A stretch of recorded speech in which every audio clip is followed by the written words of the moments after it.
Bir dənə şey qayda deyim, qurban olun, bunu yadda saxlayın.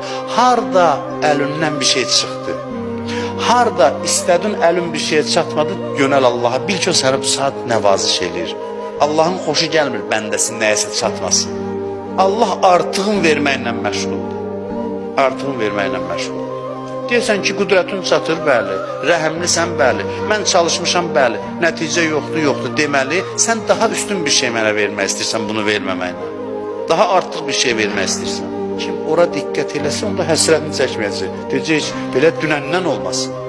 Nədənsə məhrum olanda, nəsə əlüzdən çıxanda, nəyəsə çatmayanda yas qurub qəmli statuslar paylaşmayın.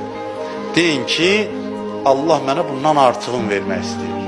Allah bundan üstünlüğü vermək istəyir. Daha üstün bir şey vermək istəyir. O demək deyil çalışma. Məqsədin üçün çalış. Əlindən gələni elə, ruhdan düşmə nəticəyə görə. Ne zaman çatmadınsa baxdın, eşidirəm səsi. Sən bu saat məni sığallayırsan, mənə ürəkdirək verəcəksən ki, narahat olmayıb, vermədimsə bir məsləhət var. Sənə artıq şey verəcəm. Dünya üçün çalış. Nə əlvə çatmasa, bil ki ondan artığın verəcək. Nə əlindən çıxsa, o saat qulaq as, səssizlikdə Allahın səsini eşit.